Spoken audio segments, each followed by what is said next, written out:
우리 9월이 되었습니다. 우리 새 학기 새롭게 시작이 되었는데요. 오늘 아모스를 통해서 우리 9월 한 달 동안 주시는 말씀을 우리가 잡아야겠습니다. 오늘 일과 제목이 아수르 침략 직전에 주신 말씀입니다. 모든 말씀이 중요하지만 이런 상황에 주신 말씀이라면 더 중요하겠죠. 이 아모스 시대의 배경을 여러분 생각하시면서 지금 우리나라 상황과 전 세계 상황과 또 우리 개인의 모든 현장들을 보시면서 이 아모스의 하나님이 주시는 음성을 우리가 확인을 해야겠습니다.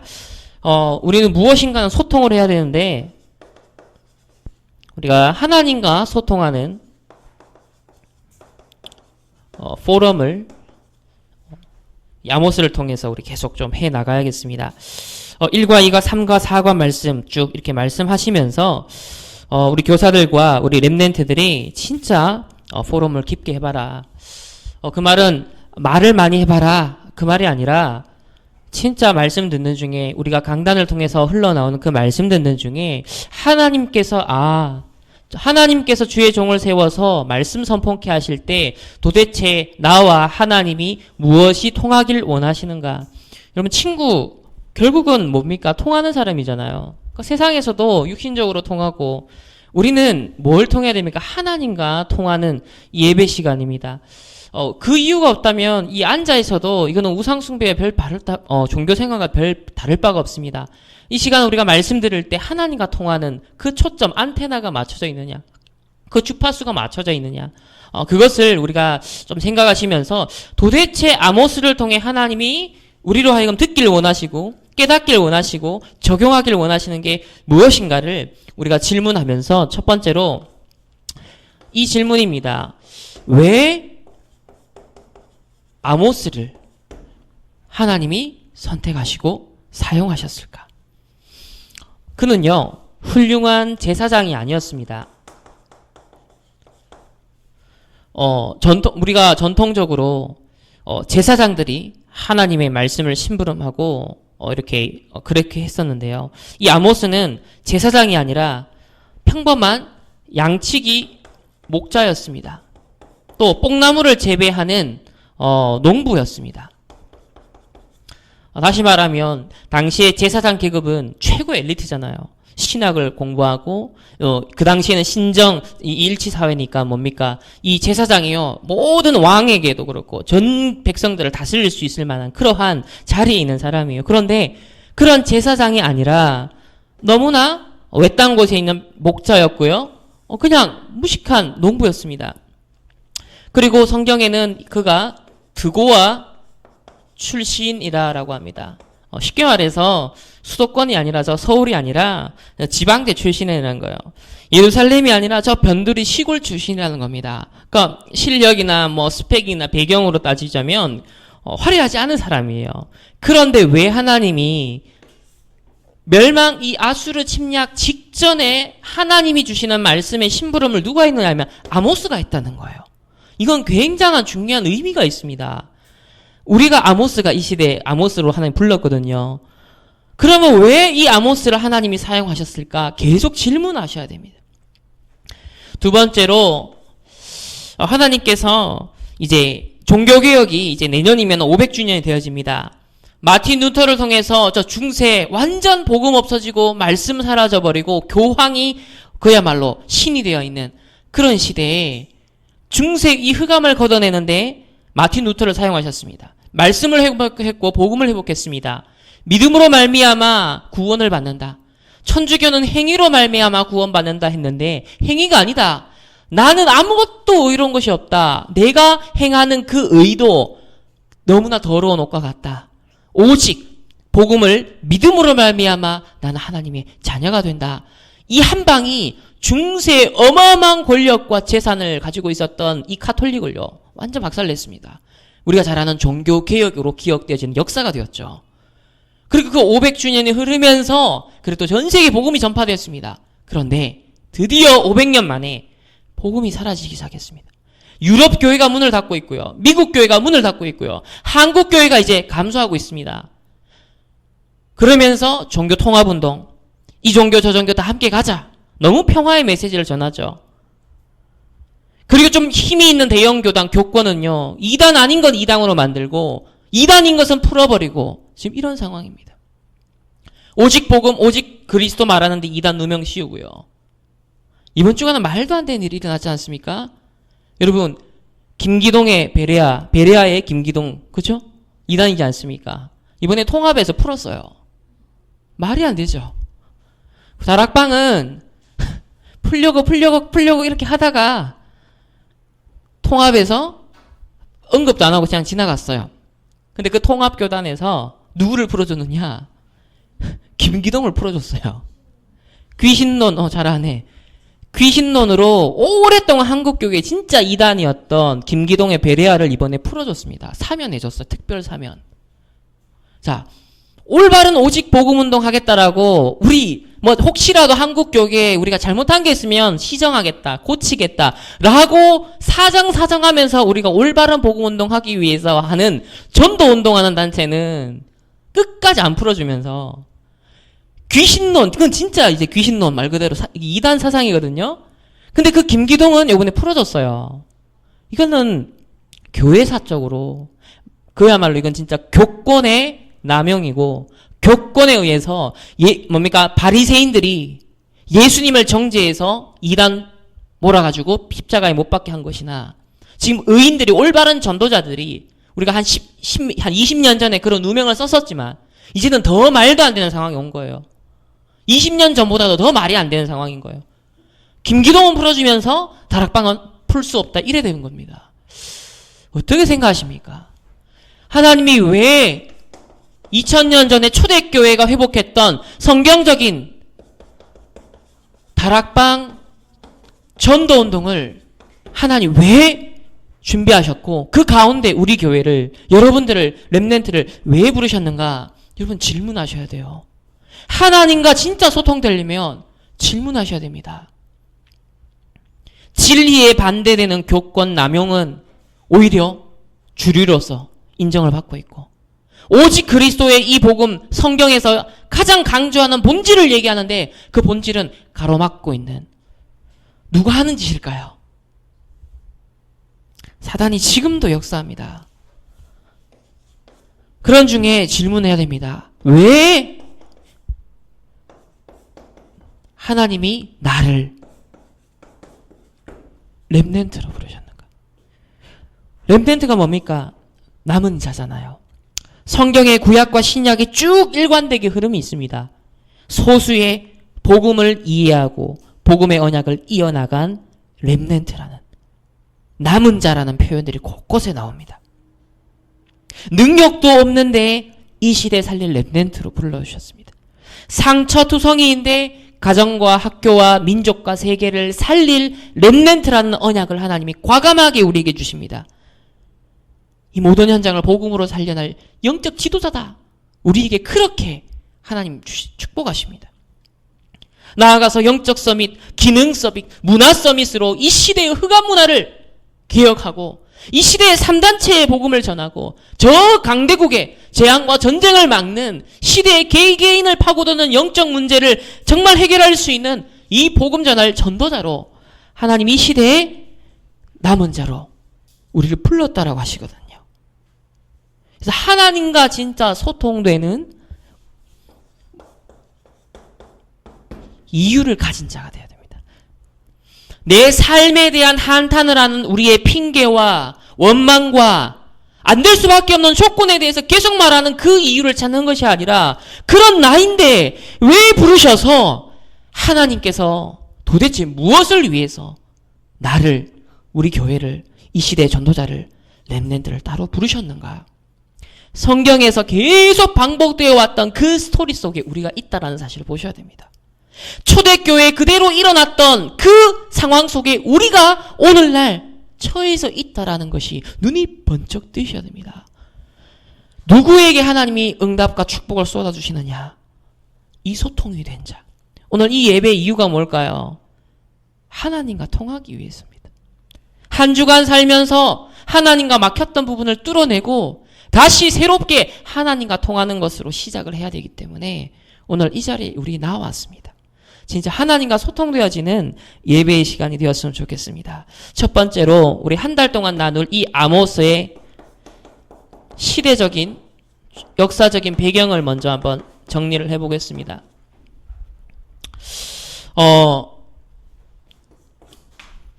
이미 이 시대는 벌써 나라가 두 쪽으로 쪼개졌습니다. 그것을 우리는 분열 왕국 시대라고 합니다. 언제 그러면 이 이스라엘이 남북으로 쪼개졌느냐? BC 927년에 이제 솔로몬이 우상 숭배를 했지 않습니까? 그리고 그 이후로 이제 후대들 남유다와 북이스라엘로 분단되어집니다. 마치 우리나라가 지금 남북으로 분단되어진 것과 똑같은 그런 상황이에요. 그래서 남유다는 여로보암이, 북이스라엘은 르호보암이 왕으로서 통치를 합니다.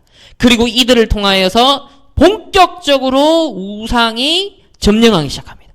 복음 놓치고 전도 선교 놓치고 이스라엘은 갈수록 타락하게 되어지고 갈수록 복음 전할 제사장 나라의 사명을 잃어버리고 뭡니까? 자기 민족 중심주의로 자기만 생각하는 그런 이기주의로 갑니다. 선민, 우리만 선하고 나머지 이방 백성들은 다 죽어 마땅해 라는 쪽으로 멸망받을 사상을 가진 쪽으로 계속 이제 한 100년, 200년 흘러갈 그 무렵입니다. 이 아모스가 부름받은 때가 바로 그 시점이었어요. 그래서 북이스라엘에서 사실 이 아모스는 남유다에서 시골 출신입니다. 그런데 어디 가서 복음 사역을 했냐? 저 북쪽으로 올라가서 남한 출신인데 저 북한에 가서 사역을 한 거예요. 그래서 이 북이스라엘에 가가지고 본격적으로 복음을 전하기 시작합니다. 그럼 북이스라엘의 상황은 어떤 상황이었냐면요. 이 북이스라엘의 시작과 끝이 베델과 단인데요. 이 지역에 대표적인 우상을 설치해 놓습니다. 다시 말하면 북한의 저 위쪽과 저 가장 남쪽에다가 우상을 설치해 놓고 예루살렘으로 가지 못하도록 전통적으로 예배를 드리려면 어디로 가야 돼요? 예루살렘으로. 저 성전으로 가야 되는데 이제 남북으로 쪼개졌기 때문에 예루살렘으로 향하지 못하도록 대신 이 왕이 뭘 만듭니까? 산당을 만들어요. 그것을 저 북쪽에도 만들고 가장 남쪽에도 만들어서 북이스라엘 사람들로 하여금 우상 숭배에 본격적으로 빠지게, 마치 저 김일성이 지금 뭡니까? 다 만들어 놨잖아요. 주체 사상 만들어 놓고 동상 다 만들어 놓고 우상화 작업하는 것과 마찬가지로 한때는 이 복음이 저 평양에서 가장 꽃을 피웠지 않습니까? 동방의 예루살렘이라 했던 것이 평양이었거든요. 그런데 거기에 자유주의 신학 들어가고요. 거기서 신사 참배 이래 돼버리니까요. 북한이 완전 공산주의. 오늘날 지금 70년째 엄청난 비극 속에 있습니다. 그래서 그 현장에 바로 선교사로 갔던, 렘넌트 선교사로 갔던 사람이 아모스였습니다. 두 번째로 이 아수르가 드디어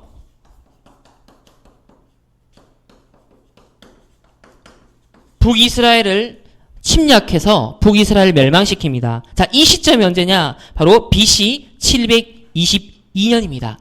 아모스 선지자가 활동하고 메시지를 전한 지 약 30년 후입니다. 그래서 이 아수르 침략 직전이라는 말은 아모스가 지금 뭔가를 보고 있고 그리고 과거를 보면서 이스라엘에 대해서 얘기를 하면서 약 30년 뒤에 일어날 일에 얘기를 하는 겁니다.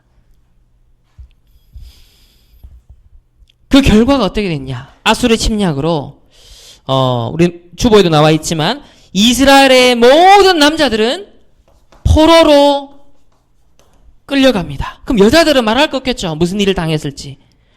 그러면서 전 세계 노예 시장에서 매매됩니다. 흩어지게 되어지죠. 그리고 이 북이스라엘의 사마리아에다 누구 갖다 놨습니까? 이방 민족 노예들을 오히려 북이스라엘의 강주 이주를 시켜가지고 북이스라엘 여자들과 그죠 가정을 이루게 합니다. 그러니까 혼혈 민족이 되어져서 언약 백성으로서의 이제 전통성이 끊어지게 만들어버려요. 노예, 포로 다 일어나게 되었습니다. 그러면 유 목사는 이렇게 얘기를 하시더라고요. 왜 그랬냐는 겁니다. 왜 이 일을 사단의 장난이냐? 하나님의 계획이냐? 아니면 이스라엘이 무슨 잘못을 했느냐? 질문을 해야 된다. 이 포럼을 해야 된다. 이 이유를 찾는 포럼을 해야 된다. 얘기를 하셨어요. 뭐냐? 한마디로 세계화를 놓쳤다는 겁니다.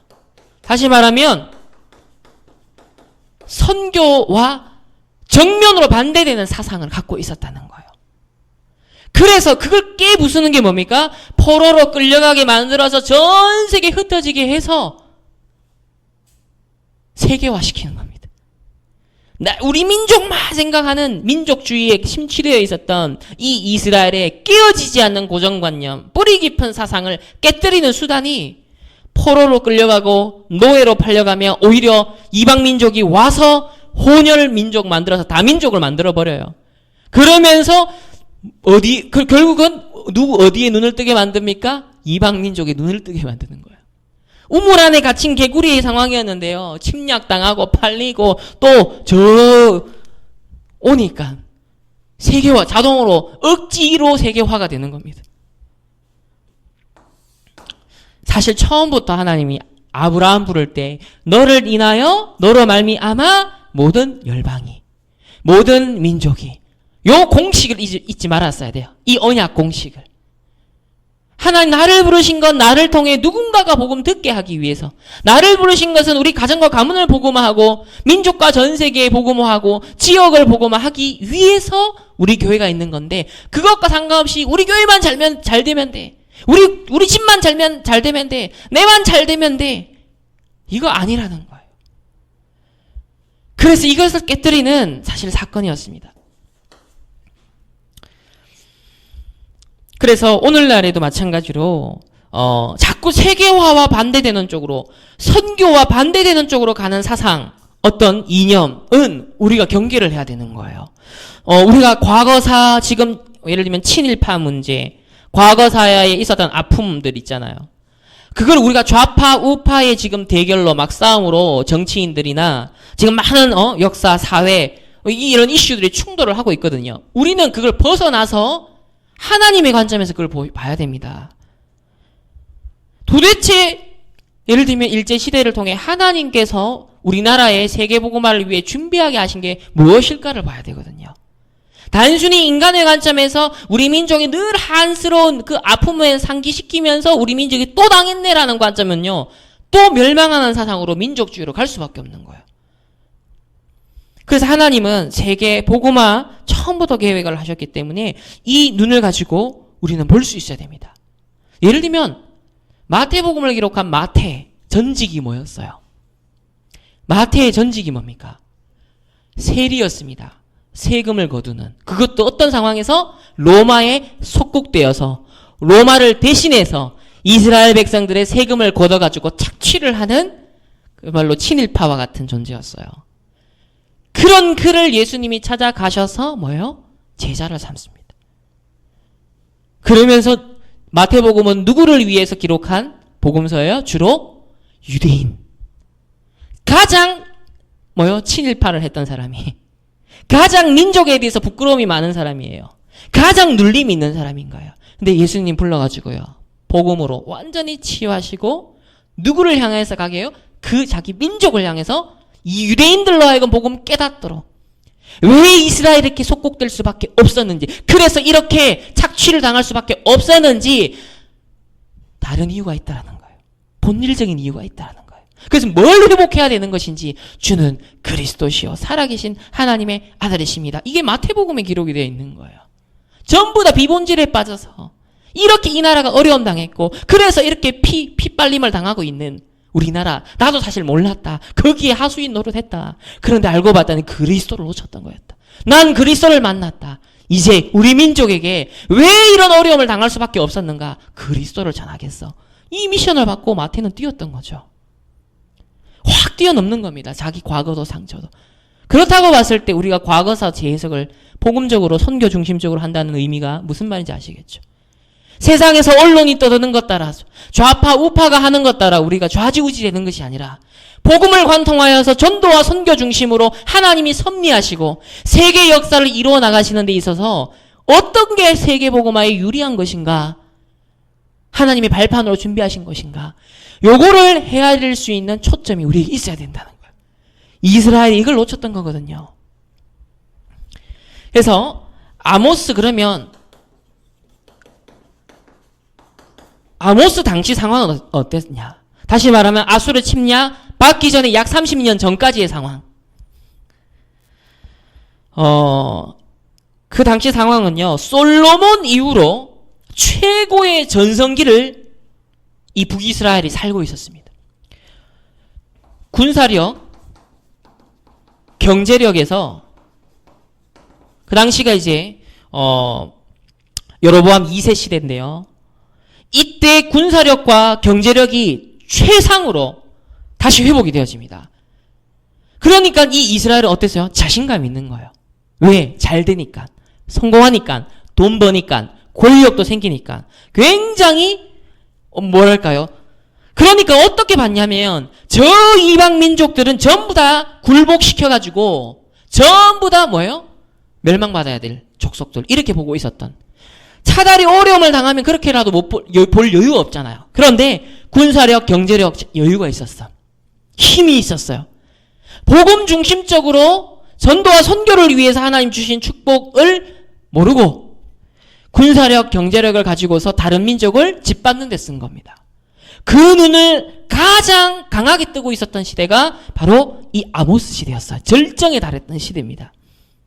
그래서 보면 여호와의 날이 올 거다라는 그 기대감이요, 엄청 커졌어요. 근데 그 여호와의 날이 뭐냐면 다른 이방 민족들을 굴복시키는 그 날이 밝아올 것이야. 이걸 기대하고 있었습니다. 그리고 이 북이스라엘은요, 예배도 많이 드렸어요. 근데 이 예배는 어떻게 되냐? 이방 나라 종교 의식처럼 변질되어 있었습니다. 하나님을 진짜 이 복음을 회복하는 예배가 아니었어요. 우상 숭배하고 똑같은 예배였습니다. 헌금도 많이 했어요. 제사도 많이 드렸어요. 근데 하나님 안 받으세요. 동기가 틀렸기 때문에. 그러면서 현장에는요, 경제적 불평등이 굉장히 심각했습니다. 사회 정의가 다 무너졌어요. 왜냐? 부자는 계속 착취하면서, 가난한 사람, 없는 사람 착취하면서 계속 부자가 돼가고요. 그래서 이 아모스는 사실 사회 정의가 무너진 현장에 대해서 얘기를 많이 하고 있습니다. 호세아와 아모스는 두 가지 동시대 사람 선지자예요. 북이스라엘에서 활동한. 호세아는 하나님과의 관계가 끊어진 것을 많이 강조하는 사람입니다. 그래서 하나님과의 사랑을 회복해야 하는 걸 강조하는, 그러니까 영적인 걸 놓쳐서 이스라엘이 망했다. 그 결과로서 이 아모스가 말하는 건 뭐냐? 그래서 이런 경제, 사회 정의 실현, 이런 모든 정치적인 상황, 이게 어려움이 왔다. 이 얘기를 하고 있는 거예요. 오늘날 우리가 역사를 볼 때도, 사회 이슈를 볼 때도, 정치를 볼 때도 저게 문제다라고 볼 게 아니라 호세아의 관점이 먼저 필요한 겁니다. 하나님을 떠난 문제구나. 그 관점에서 이제 아모스가 나오는 거예요. 그래서 가장 화려하고 잘 나가던 그때 오히려 백성들은요, 죽어가고 있었고 실제로 어려움을 당하고 있었고 현장은 엉망진창이었던 상황. 자, 이런 시대적 상황 속에 하나님이 아모스 선지자를 통해서 바로 멸망 직전에 주신 말씀입니다. 그럼 우리가 이 말씀을 잘 잡아야겠습니다. 약 30년 전인데요. 첫 번째로 우리 이제 1장부터 한번 쭉 대충 보겠습니다. 1장 3절부터 2장 3절까지 보면요, 이 이스라엘을 둘러싼 주변 나라들이 있습니다. 그리고 이 이스라엘에 대해서 심판의 메시지가 떨어집니다. 먼저는 아람 나라, 블레셋, 두로, 에돔, 암못, 모함, 이 쭉 우리 1장에 쭉 나오잖아요. 여기에 대해서 멸망받을 것이다 라고 아모스 선지자가 예언을 해요. 그러니까 이스라엘 백성은 박수치면서 환영하는 거예요. 그렇지! 역시 올소이다! 이렇게 나온 겁니다. 반응이. 그런데 아모스 선지자가 바로 나오기를 유다도 멸망하고 이스라엘 심판도 받을 거다. 여기에 충격을 받습니다. 뭔 말이냐? 우리가 지금 이렇게 군사력이 있고 이렇게 응답받고 있고 이렇게 잘 나가고 있는데 무슨 소리냐? 지금 이 이스라엘 백성의 관심과 아모스를 통해서 하나님 주시는 이 메시지가 완전 반대되는 입장이 있는 거예요. 그러니까 소통이 안 일어나고 있는 상황인 거죠.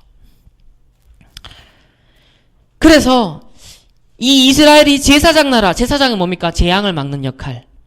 전 세계 재앙 막는 역할을 해야 되는 이 이스라엘이 그 역할 못 하니까 주변 나라들이 멸망한 거 아니냐. 그걸 깨달아야 되는데 이 앞에서 이 나라 망하고 저 나라 망하고 이 나라 정상적인 전도자의 양심이라면 어떻게 느껴야 되느냐? 나 때문이구나. 이렇게 느껴야 돼요. 그런데 이스라엘은 올소이다. 아모스. 역시 우리랑 맞는 메시지를 하네. 이렇게 된 거예요. 이방이 멸망할 걸 바라고 있었거든요. 멸망한다니까 코드가 맞다. 이렇게 생각했던 겁니다. 그런데 그것으로 그치지 않고 이스라엘도 같이 망한다. 심판받는다니까 뭐냐? 우리가 지금 이래 잘 나가고 있는데 지금 응답받고 있는데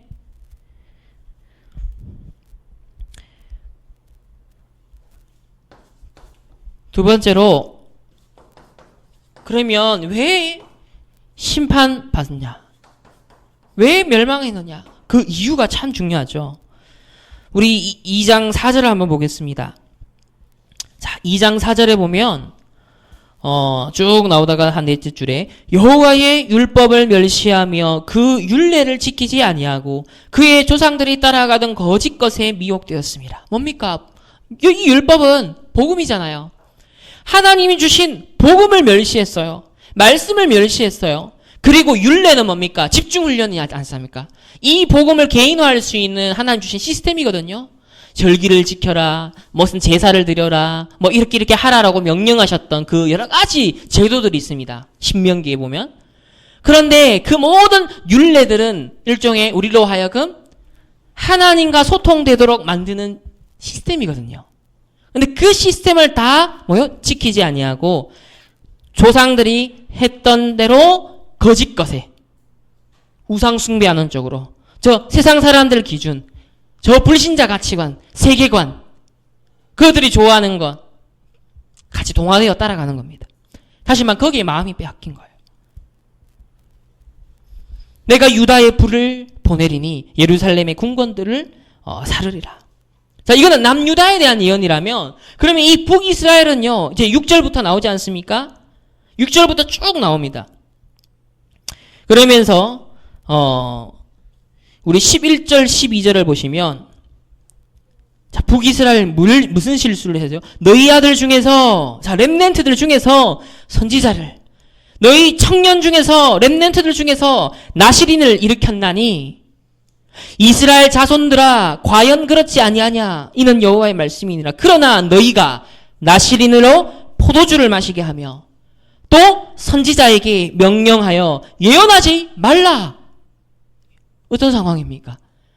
하나님이 주의 종을 세우고 렘넌트를 일으키고 전도자를 일으키세요. 복음 전하지 마.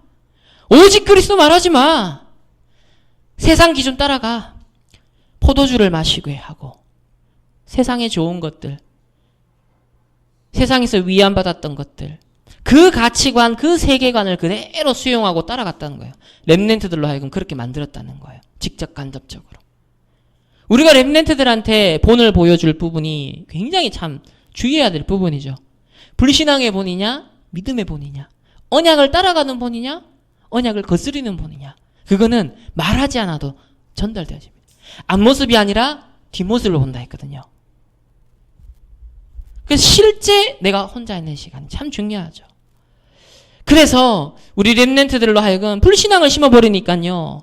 하나님이 나시린을 불렀는데 그냥 세상 기준 따라가도록 되어버린 거예요. 그러면서 나아가서 선지자에게는 예언하지 말라. 이스라엘 멸망한다고 하니까 듣기 싫은 거예요. 말씀하지 말라. 오늘날 교권이 오직 복음 아니면 안 된다. 지금 이 시대에 교회가 다 무너졌고 시대에 재앙이 온다. 오직 복음 운동 아니면 안 된다. 그거 강조했는데 듣기 싫은 겁니다. 자기 기득권 유지가 지금 교권주의자들은 자기 기득권 유지. 우리 개인적인 상황에서는 뭐예요? 내가 지금까지 안주해온 그 현실 상황에서 방해받지 않고 싶은 거예요. 거기서 벗어나고 싶지 않은 거예요. 현실 그 상황에 머무르고 싶은 거예요. 모든 사람은 뭐예요? 변화된 걸 원치 않거든요. 그러니까 뭐예요?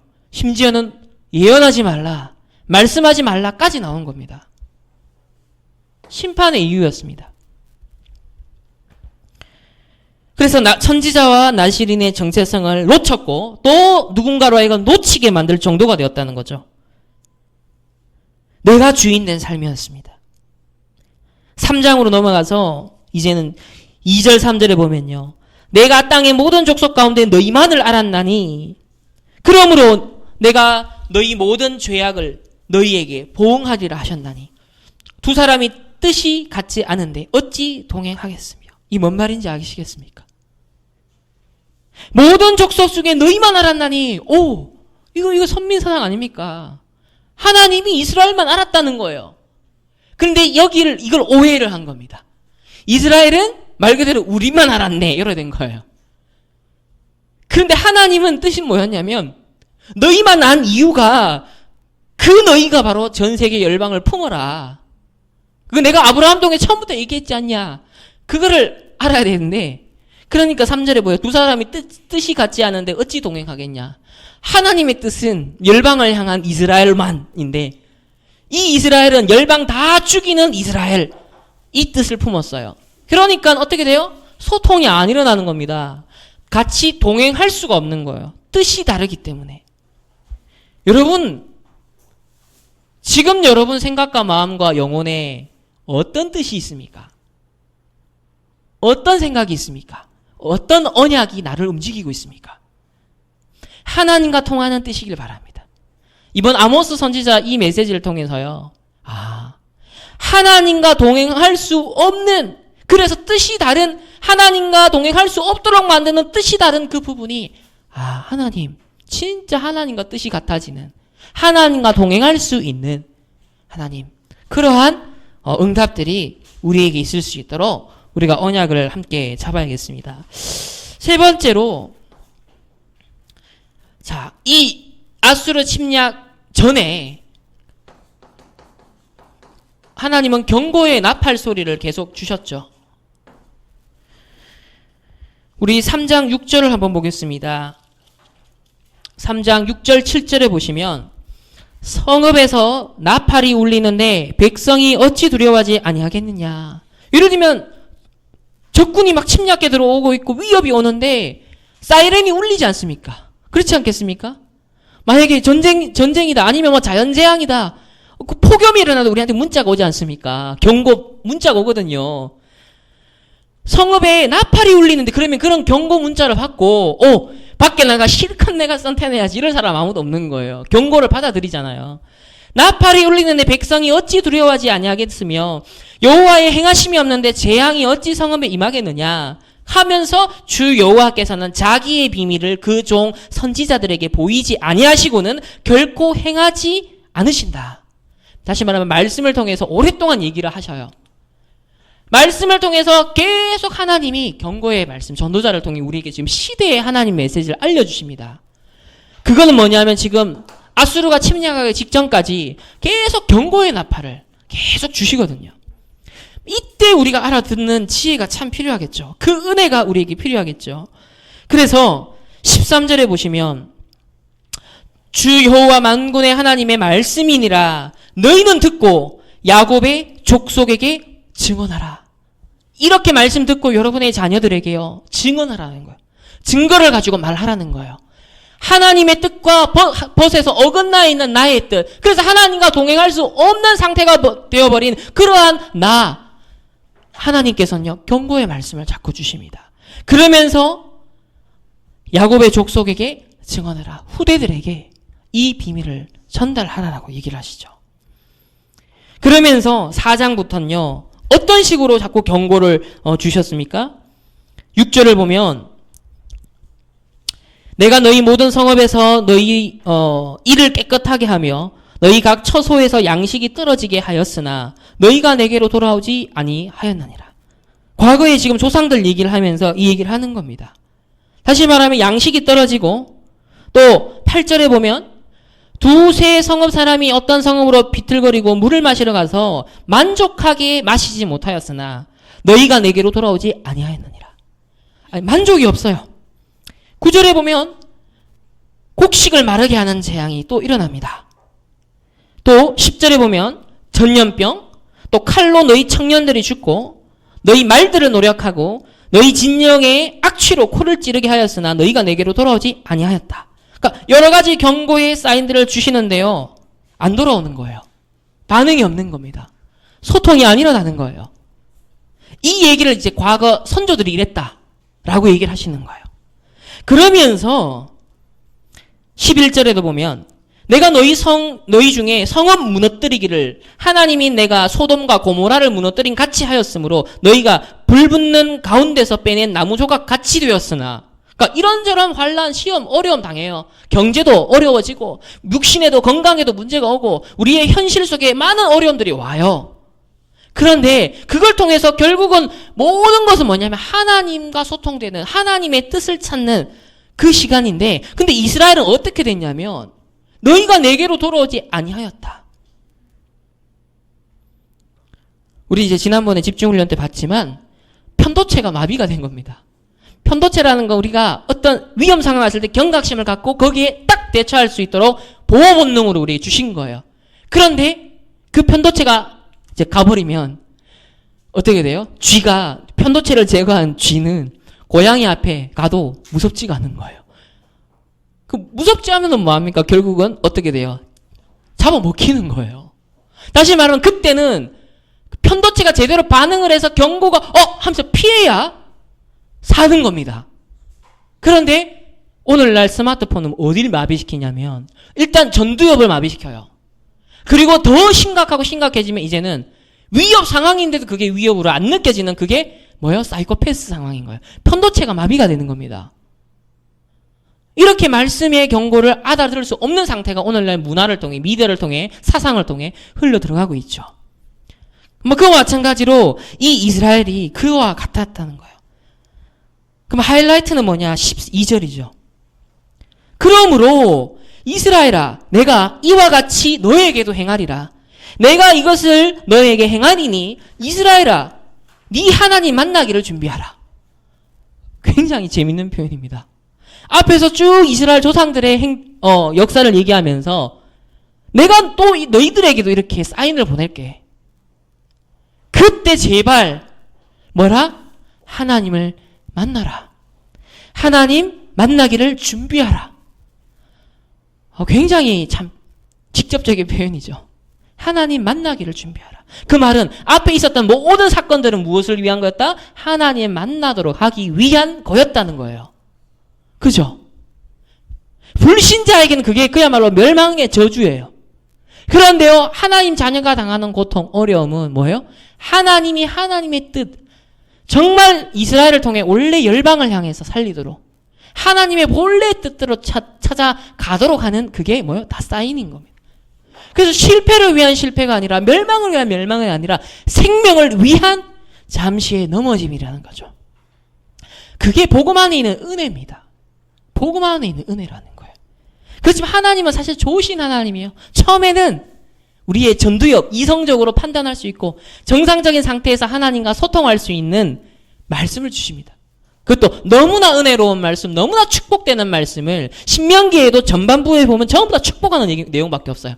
너희는 언약 백성이고 이렇게 하면 영적으로도 육신적으로도 쏟아 부을 거다, 엄청 축복하세요. 그래서 이 언약의 약속의 말씀 마음에 새기고 여호와를 뜻과 마음과 힘을 다해 사랑하고, 하여튼 아주 정상적인 방법으로, 그래서 율례를 행하고, 자, 집중훈련을 통해서, 시스템을 통해서 네가 혼자 있는 시간에 그 모든 절기와 율례를 지켜라, 율법을 지켜라. 그 말은 뭐예요? 집중하는 개인 시스템 갖고, 집중하는 현장 시스템 갖고, 집중하는 어떤 교회의 시스템을 갖고, 그 얘기거든요. 아주 정상적인 상태에서 우리가 회복되었을 때 누릴 수 있는 거예요. 근데 그게 일단은 이스라엘이 실패를 한 거예요. 그러면서 두 번째 단계, 이제 그러니까 전두엽 상태에서 알아들을 수 없으니까 편도체를 자극합니다. 위협 상황. 위협 상황을 통해서 하나님의 뜻이 뭐지? 이제 이 상황을 주시는 거예요. 그런데 이것도 계속 반복되면서 이스라엘은 마비가 된 겁니다. 이것 그래도 못 알아들어요. 안 찾아요. 그러니까 뭐요? 이스라엘아, 네 하나님 만나기를 12절에 준비하라. 하나님 만날 준비해라. 여러분, 문제와 사건을 통해서 하나님 만나는 것도 은혜입니다. 그러나 우리 렘넌트는 그렇지 않도록 전도자를 통해서 많은 메시지를 우리에게 주고 계세요. 그래서 여러분 은혜를 구하십시오. 하나님, 말씀을 통해서 하나님의 언약에 대한 깨달음과 부딪힘이 내게 간절해질 수 있도록. 그건 내가 인위적으로 할 수 없어요. 하나님이 그 은혜의 마음을 쏟아 부어 주셔야만 됩니다. 하나님 앞에 진실하게 서야만 가능해요. 근데 하나님은 좋으신 하나님이요. 구하는 자에게 주시는 하나님이에요. 진짜 진실하게 하나님 앞에 나 내려놓고 구하면 좋으신 하나님은 은혜로 주십니다. 이 은혜를 우리가 이 아모스를 보면서 거울로 삼아서 우리가 받기를 바라고요. 세 번째로, 자, 그래서 이런 배경에서 서론에서 유 목사님은 서론에서 얘기를 하셨던 건데요. 뭐냐면 결국은 여호와를 찾는 시스템인 거죠. 여호와를 만나는 시스템인 겁니다. 5가지 시스템 얘기를 하셨거든요. 어제 핵심에서도 그 얘기를 하셨고, 결국은 하나님 만날 준비를 하라. 너희들이 나를 찾지 않았다. 그 말은 뭐예요? 우리가 뭘 그러면 시스템을 준비하면 된다? 회복하면 된다? 치유받으면 된다? 여호와 만나는 시스템, 여호와 찾는 시스템, 하나님과 소통되는 시스템 조금만 가지면 된다. 그게 어렵냐? 그렇지 않다는 거예요. 그래서 우리 5장 1절에 보시면요, 아모스가 이제는 어떻게 돼요? 애가, 제목 보시면 애가라고 돼 있죠. 예레미야 보면 예레미야 애가이잖아요. 슬픔의 노래잖아요. 실제 멸망당한 걸 보고 슬픔의 노래로 애통하면서 지었던 게 예레미야 애가서잖아요. 여기 보면 5장에 보면 이스라엘 족속아, 내가 너희에게 대하여 애가로 지은 이 말을 들으라. 이제는 막 눈물로 막 가슴 치면서, 그게 꼭 육신의 눈물을 흘려야만이 아니라 전도자를 통해서 지금 우리에게 지금 애가가 들리지 않습니까? 매년 전도자의 고백, 전도자의 찬양, 그게 뭐냐면 렘넌트를 향한 굉장한 그 애통함이 있는 찬양이거든요.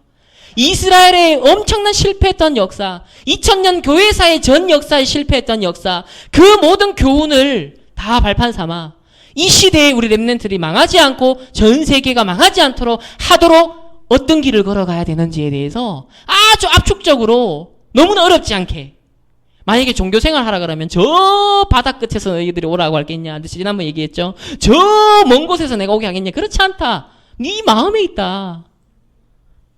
그래서 애통한 전도자의 심령.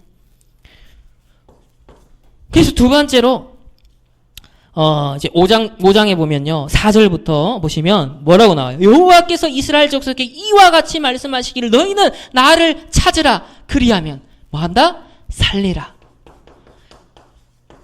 여호와를 찾는 시스템, 곧 그것은 사는 시스템이다. 찾으라, 그리하면 살리라. 이거 기억하세요. 이번 9월 달에 우리가 시스템으로, 삶의 딱 습관으로, 사상으로 딱 각인시켜야 되는 게 뭐냐? 여호와를 찾아라, 그리하면 살리라. 우리 6절에도 보면 너희는 여호와를 찾으라, 그리하면 살리라. 이 문구가 뒤에도 계속 반복되어집니다. 그러면서 5절에 보면 참 힌트를 주십니다.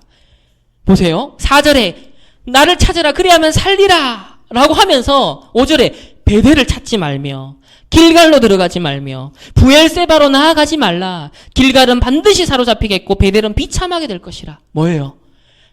여호와 찾는 것 외에 우리로 하여금 자꾸 우리 찾아가는 게 있거든요. 오직 그리스도로 충분하고 만족하고 행복하다라는 것으로 답이 진짜 나야 되는데, 그거 말고 플러스 알파가 있어야 된다라는 우리의 벌써 속고 있는 부분이 있거든요. 사단에게 속고 있는 부분. 그래서 우리는요, 자꾸 어디로 가려면 베델로 가려고 그러는 거예요. 자꾸 길갈로 빠지려고 해요. 자꾸 부엘세바로 가려고 하는 거예요.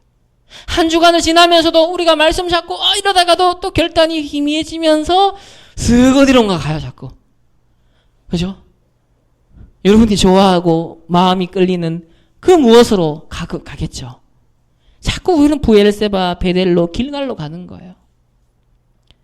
여기서는 그렇게 표현했지만 만약에 21세기 버전으로 아모스를 기억한다면 스마트폰을 너무 찾지 말고 드라마 너무 좋아하지 말고, 이 얘기잖아요. 그 말은 보지 말라라는 폐쇄적인 말이 아니라 정말 찾아야 될 게 있고 집중해야 될 거, 누려야 될 게 있는데 그거 다 제껴놓고 실제 하나님과 소통되는, 하나님과 뜻이 하나가 되어서 동행할 수 있는 그 은혜를 우리가 누리는 조그만한 시간을 안 가진다는 거예요. 자꾸 길갈로, 베델로 간다는 겁니다. 하나님 말씀이 참 정확하더라고요. 제가 이 아모스를 어제 9장까지 다 읽었거든요. 읽으면서 아모스의 그 비전 트립이 보이더라고요. 와, 아모스가 너무 이 시대에 맞는 똑같은, 와, 어쩜 이렇게 정확한 말씀을 하나님 심부름하게 했을까 보면서 저도 깜짝 놀랐습니다. 그러면서 10절에 보시면요, 이래 나옵니다. 10절에 무리가 이제 제자 말고 무리가 이제 자기 동기와 자기하고 안 맞으니까요, 성문에서 이제 책망하는 자를 미워하는 거예요. 지금 책망이라는 건 네 잘못했어 이 얘기가 아니라 돌아오라, 애가로 애통한 심령으로 돌아오라, 여호와 찾아라, 그러면 네 살리라, 너 산다, 이 얘기를 계속하는 거예요. 이스라엘을 그렇게 안 하면 멸망받아라고 책망을 했어요. 그랬더니 미워해요. 그래서 정직히 말하는 자를 싫어해요. 이 시대에 하나님이요, 전도자를 통해서 사는 길을 얘기해요. 그런데 우리의 창세기 3장은요, 싫어요. 미워해요. 이걸 지금 아모스 선지자도 겪었던 거예요. 똑같이. 여러분 진리, 오늘날 여러분 진짜 오직 예수 그리스도 계속해보세요. 교권이요, 이러는 거 미워합니다.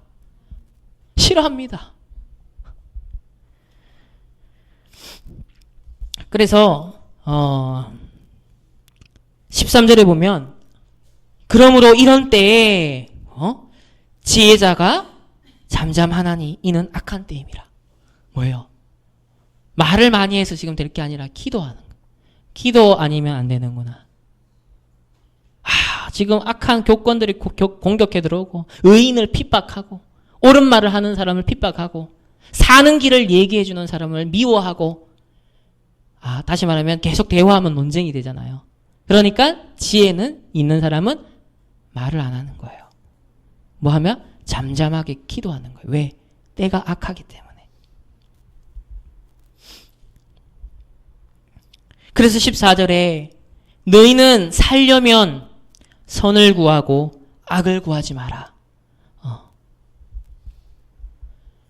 15절에 너희는 악을 미워하고 선을 사랑하며 성문에서 정의를 세울지어다. 혹시 요셉의 남은 자를 불쌍히 여기시리라. 누구를 위해서라도 이렇게 해야 된다? 후대들을 위해서. 우리 남은 자를 위해서라도. 지금 우리 후대들이 앞으로 당면하게 될 시대 속에서 정말 아모스와 같이 정말 진리의 길을 걸어갈 수 있도록 하려면 우리가 뭘 해야 된다? 악을 미워하고 선을 사랑한다. 이 악이 뭐예요? 뭐 나쁜 짓 했다, 도둑질 했다, 이 차원이 지금 아니잖아요. 근본적으로 뭐예요? 찾으라 했는데 안 찾는 거 말하는 거잖아요. 이 사는 길이 있다 했는데 그 안 사는 길로 가는 그걸 악이라고 하는 거예요. 하나님이 여호와 찾는 시스템 조금만 해, 5분만 눈 감아, 5분만 스마트폰 끄고 하나님께 집중해 하는데 안 해. 이걸 가리켜 뭐예요? 악하다라는 거예요. 우리 죄인입니다. 알고 보면 매 순간순간 죄인으로 드러나요.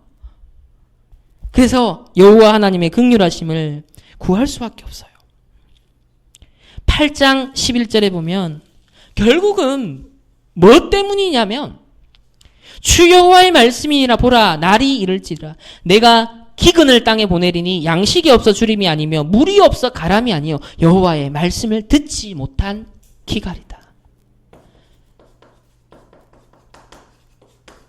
사단이 결국 뭘 노리냐? 렘넌트들의 뇌를 공격해서 말씀을 듣지 못하도록 마음과 생각과 영혼을 황폐해야 하는 거예요. 그 수단이 뭐예요? 뇌를 공격하는 거예요. 사단의 가장 지금 딱 공격하는 부분. 미디어 통해, 사상을 통해, 온갖 상처를 통해 어디를 황폐케 하느냐? 뇌. 그러면 자동으로 말씀을 듣지 못하는 상태가 되는 거예요. 들어도 깨닫지 못해요. 그러니까 이 기갈이 심해지는 거죠. 사단이 공격하는 거예요. 그래서 이 얘기를 하신 거예요. 서론에서 이제 서론 얘기를 진짜 하는 겁니다. 가장 편한 시간을 가져라.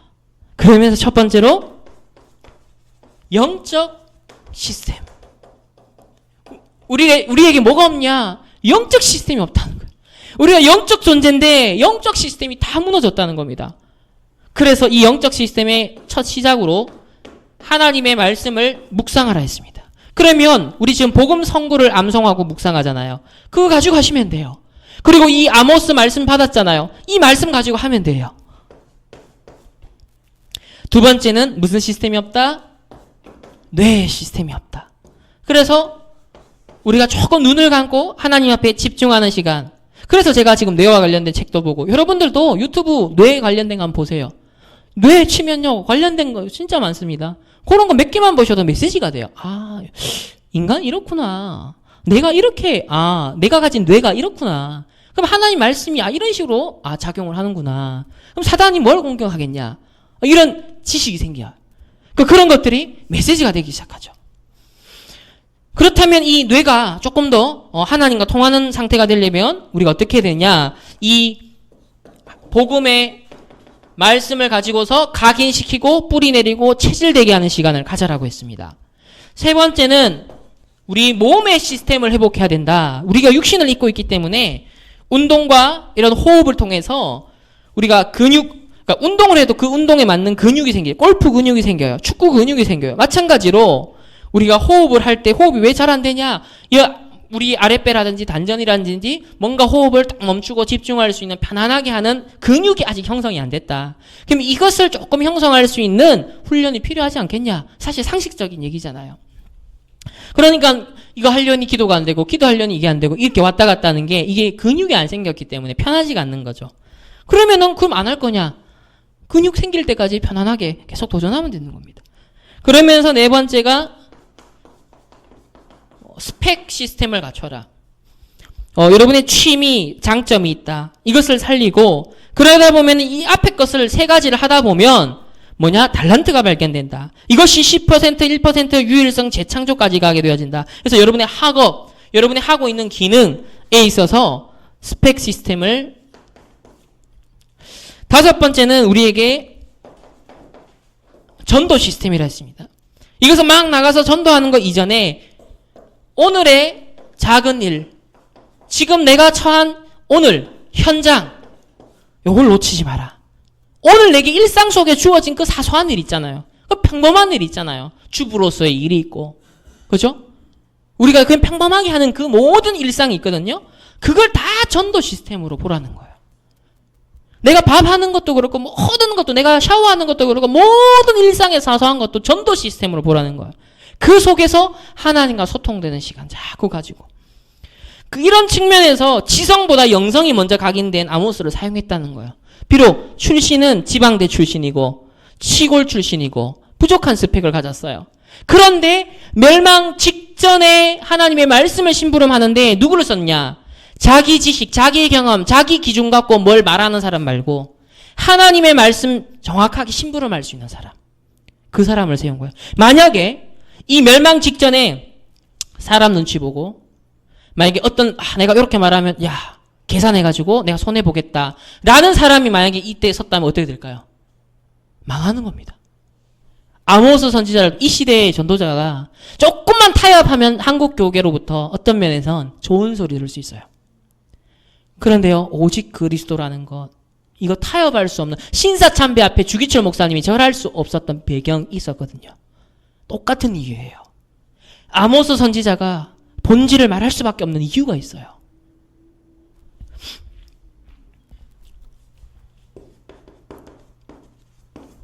다 살려야 되기 때문에. 그래서 이걸 24시 하면 놀라운 일이 일어난다. 어떻게 되냐? 진짜 하나님이 이 시대에 쓰시는 나의 달란트. 그러면서 이 현장이 보여지고 이 시대가 나에게 보여진다 했습니다. 지금 복음 없어지는 시대입니다. 종교통합운동, 교권운동하는 시대입니다. 3단체와 종교단체는 부흥하고 있습니다. 흑암문화, 영적 문제는 일어나고 있습니다. 그러면서 강대국들은 서로서로 어르렁대는 패권 경쟁 속에 있습니다.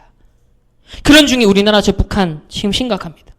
우리나라 내부적으로도 역사, 과거사, 이념, 동서, 남북 갈등 심각합니다.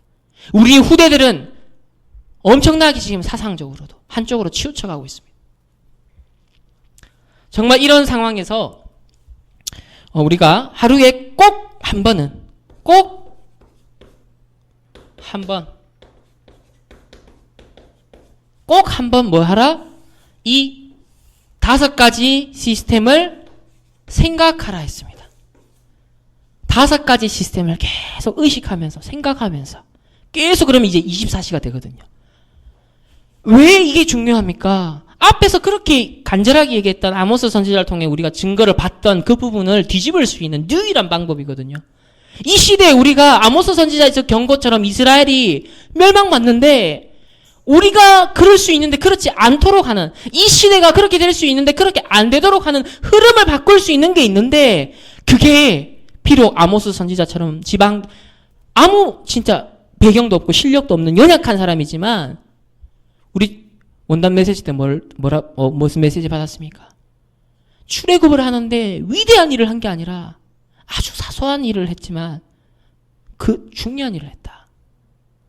라합이 그걸 봤다. 이드로 장로가 그걸 본 거다. 꼭 한 번만 생각해라. 5가지 시스템을. 그래서 이번 주간에 우리 복음 선고 암송이 창세기 6장 14절이잖아요. 네피림 홍수 시대입니다. 오늘날. 네피림 홍수 시대에 안전하게 하는 시스템이 방주였어요. 사는 길이 뭐예요? 방주였어요. 찾아라. 방주를 찾아오는 자는 사는 겁니다.